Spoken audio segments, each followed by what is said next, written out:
Okay, guys, welcome to another episode of ChitChatz with Amarachi. You already Yeah, know yeah, who I yeah. am. Yes, I have a wonderful co-host with me today.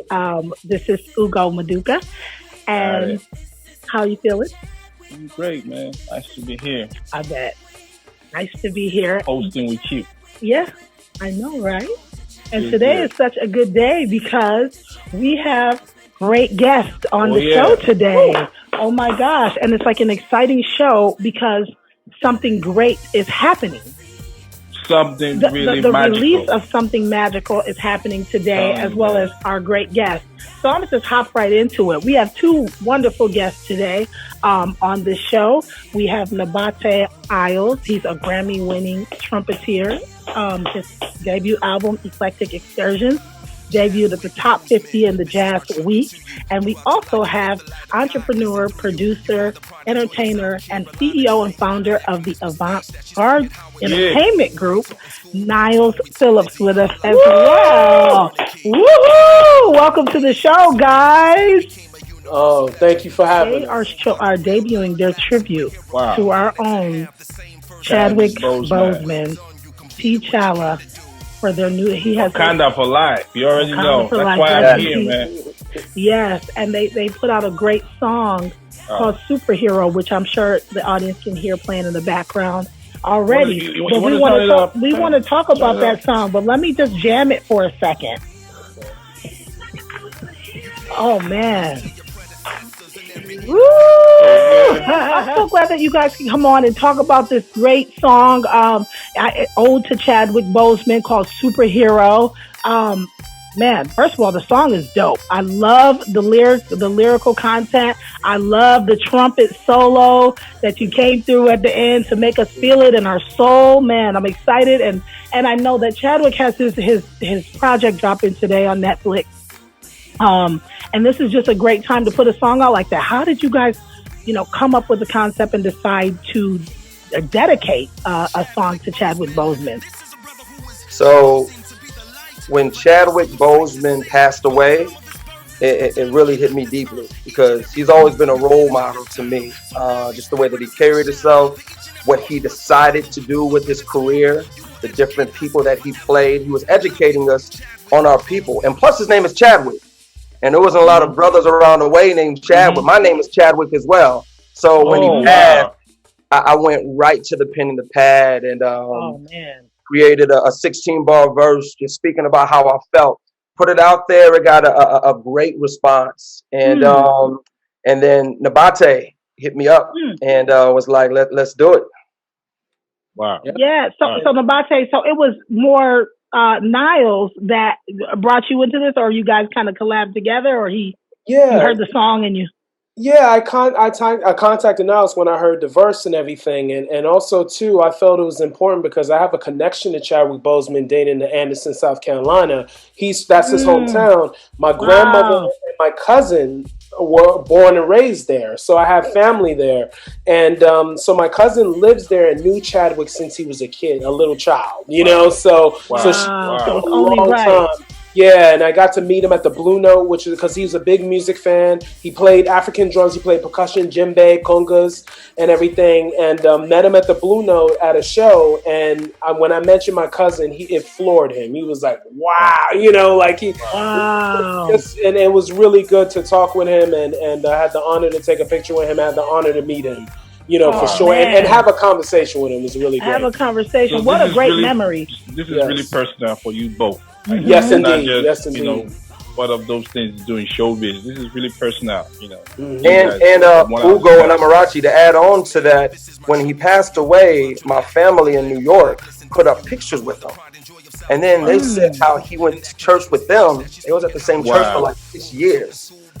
And to add on to wow. that, my cousin's husband Rodney, when he moved to New York City, he needed a place to stay while he was getting everything set because he was about to get married.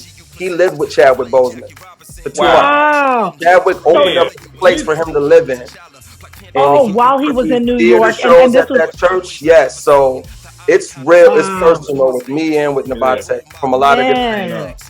And you can feel the person on the song too. Yeah, Like it's so Yes. real. it's It's so real. something when you listen to the the vibe. You can tell that this is not Yes. one of those artificial feelings. And then the chorus is sung by Beth. Beth Griffin Manley. Beth Griffith Manley. Yes, oh man, she did such a great job with that. Yes. Yeah, shout out And to the Beth, song, Detroit, Michigan. yeah, shout out to The Voice. okay, She's a yeah, contestant on The shout out Voice. Michigan. Oh Contestant yeah, on The Voice. Yep. exactly. So that shout out to her. So you guys just made that song a total smash hit. And then I know that all of the T'Challa Chadwick Boseman fans are going to be proud of that when they hear it. Now, talking about music with you guys, I know you guys are deep in the industry, like deep in music. I know you're a professional musician, you're an artist as well as a producer. Tell us a little bit about that, your musical journey. Oh, okay, Yeah, sure. Nabate, yes. yeah. Born and raised in New York City. My father had a radio show for 8 years on WBAI, and that's what really inspired me to be a jazz musician. Being around all the musicians, my dad would interview people. He would have me there sitting down at some of the interviews. Like sometimes, like he would take me out of school on Friday to have me come to the show. Which is cool. Wow. So at least I know I had permission to, because I was with my father, so they couldn't do it exactly. Yeah. And plus, I had decent grades, so they couldn't say nothing to teachers. So, but yeah, and I just inspired to play the music, and the journey it's taken me so many places. I ended up going to the Eastman School of Music, a top conservatory in Rochester, New York. Then came back to New York, went to NYU, and then started playing with so many great people that I idolized as a kid that my father was interviewing. It made me feel good to work with them and be like, wow, I've arrived, saying like, I'm good enough to be professional with these cats when they saw me and heard me as a kid. So it's really beautiful. Yeah, full circle moment almost. Yes, indeed. And I had the honor. The greatest moment ever for me was when I was 14 years old, representing the fifth generation of jazz for the Louis Armstrong Archives. And I had the honor to stand on stage with Dizzy Gillespie, Donald Byrd, John Faddis, Marcellus, Doc Cheatham, Darren Barrett. Those trumpet players. It was just amazing. So that's what made me want to do it. And I was just so blessed. Wow. That jazz sound. And then Niles, I know you've been in the game for a while. You won Hot 97. Who's next? You put out music, on an international and national level. Yes. I mean, coming up in Lansing, shout out to Lansing, Michigan. It was just so much music that was being done all around the way. My older brother, like when Crisscross came out, he was like the Crisscross of Lansing. He was like 12 on radio stations doing jingles for programs and businesses. So when I saw him do it, I was like, I want to do this, because I was into sports first. Later on, like teenage years at 16, that's when I started. But then I just caught a wave, and I was always able to soak up music when I heard it. I could memorize music like fast. So I knew when I started, I could be able to do it. I looked up to artists like Nas, Common, Outkast, so many just prolific artists that had a message with their stuff. So fast forward, went to Michigan State University, won talent shows and battle raps there, and cultivated my style there. Then I moved to New York City, where I met Nabate. Me and Nabate go way back, like 2006, 2008. We was gigging. So I was gigging. It was a band with Nabate and another brother of ours named Sam Barsh, who's a Grammy Award winner. He's played with Kendrick Lamar, Anderson .Paak, everybody. So I go back with this brother and these people. So while I was in New York, I was able to win a talent search to Hot 97 through with Koch, released a single called This Time that was produced by Rockefeller producer Bula. Shout out to Bula. And then it showed me that I could be able to do it, but I'm a person of diversity. I like to do different lanes, because people like Paul Robeson, who was one of the diverse kings I looked up to. So I was like, let me start my own thing. So I moved here, started from the ground up, and when the smoke cleared, I had a company called the Avant-Garde, where I produced concerts and curated events, and Hip Hop History in the Arts. That's my youth program. But as an artist, I was just blessed to open up for artists like Rakim, Slick Rick, Mos Def, Music Soul Child. So many artists I looked up to, Slum Village, Pete Rock. It was just an amazing journey, and it led up to right now. So I'm just very thankful. A lot of people aren't able to live out their dreams. They're not able to live their dream out Yeah, throughout and their lifetime. look, Yeah. I feel blessed to even be sitting here on this side of the computer. And then on a jazz tip, my dad is the longest tenured African American in the United States Symphony Orchestra, upright bass. Wow. His name is Sam Gale. Yeah, 48 years, Colorado Symphony Orchestra. Juilliard grad. He came up with. I got a picture of him and Thelonious Monk playing together. Wow, that's So crazy. So just the history and the music. Yeah, so what? Wait. So what made you not pick up more the instrument route? You wanted to be more of a lyricist. I caught a vibe during my teenage years, and I've always been a writer, but I just caught a vibe to start creating music from a standpoint of vocally. You know? Okay. Yes. But I do produce music, so it is a band that I work with. Shout outs to Ryan Bynum.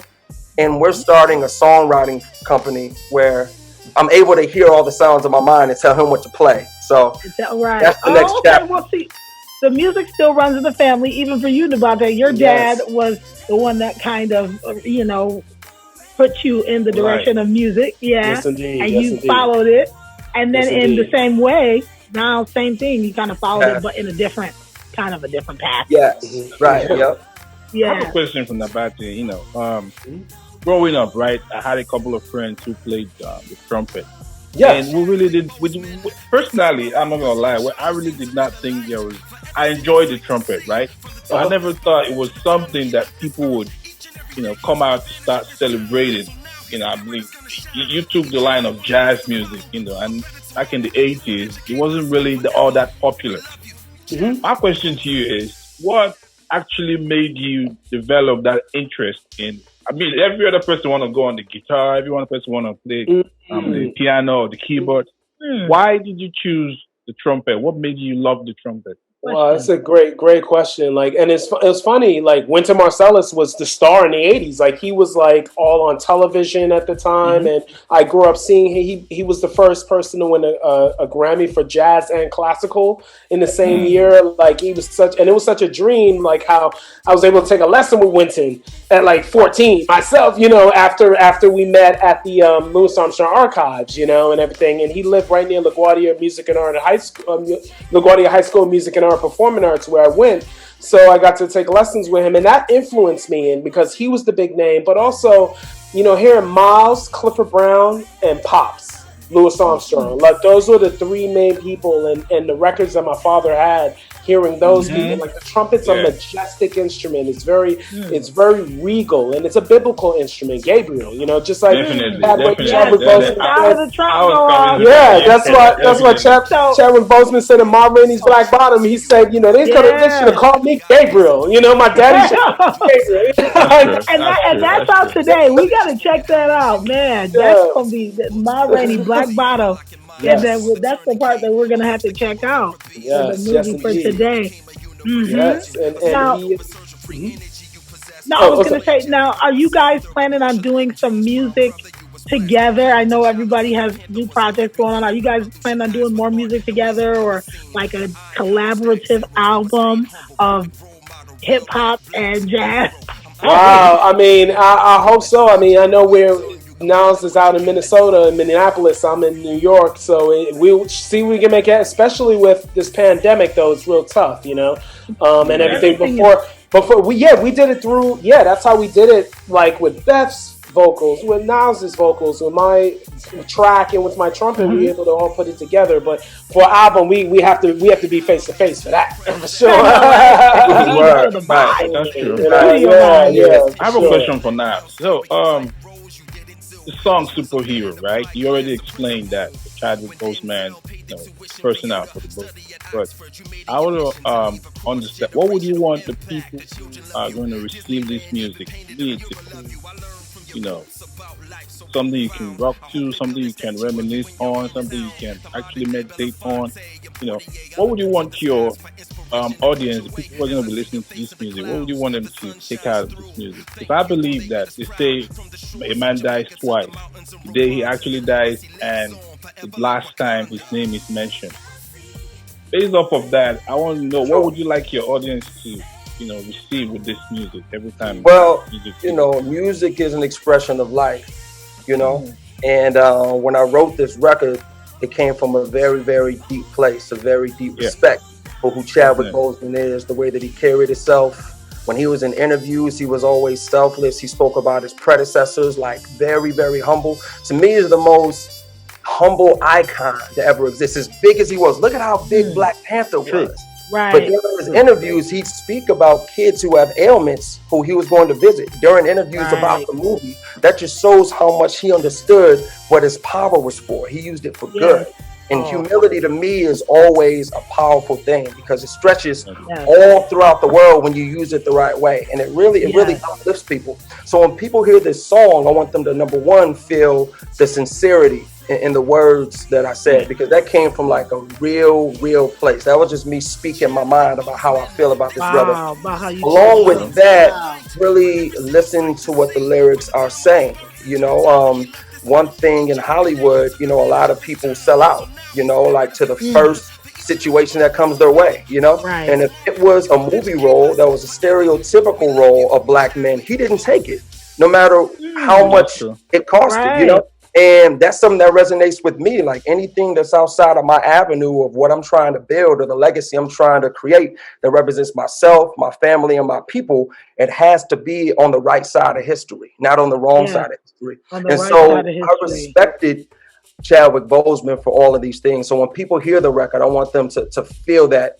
sincerity, you know. And then along with that, Beth Griffith Manley, I wrote the chorus that she sang on, you know. Your legacy forever lives to save the world and guide the kids like a superhero. You know, putting the kids in there because kids looked up to him. Kids from all around the world looked up to him. And, they're the future. We look up to him. Exactly. They're the future. So putting them in there along with who we are as a people, I just want the people to feel that. It's cross-generational, cross-cultural, and it's deep-rooted spiritually. So. Wow. And I love how that chorus is straight to the point. It says it. Chadwick Boseman, saying his name, making sure his name resonates with everybody, man. That's a great feeling. Indeed. And Nabate, what about you? And how do you feel? The message the message I wanted to portray, especially in writing the music and composing the track and everything, was to put so many different elements from the African drums, the percussion, which is of course reminiscent of Black Panther, but also too is reminiscent of what he was about because he played percussion, and that's what his brother Derek L. Boseman told us, and we've been in touch with him about it. He's approved of the track and everything. His older brother was a pastor based in the Nashville, Tennessee area. But definitely the message was when you saw him act, like his dossier was really impressive, where he can play Jackie Robinson. That was his first major role. They wanted Denzel. The Jackie Robinson Foundation and Rachel Robinson wanted Denzel to play Jackie Robinson. Oh, wow. Like, and like pretty much, but they, and this was like years earlier because the project was kind of like in production for years earlier, but then of course Denzel was getting older, of course, you know, so they got a young Chadwick Boseman and he knocked it out of the park, and his depth as a thespian is incredible. Like Felicia Rashad said it when she taught him at Howard University, that she already saw him as being one of the greatest ever. His preparation, his diction, the way he studied his roles, like, and he didn't do it for the glamour, he did it for the art, and that's what inspires everybody else. So that was the key with then, you know, Jackie Robinson, Thurgood Marshall, James Brown, like those roles. And then with Black Panther, which has like every great Black actor around in that film, you know, to really bring that to full circle. But what a tremendous actor, and his technique was flawless as a thespian. Yes. Oh man. Well, we love hearing those great words about him. I mean, it's personal to me too, because I've had a couple of people tell me I look like him. Look, especially when the movie just came out. Like he was in Wakanda.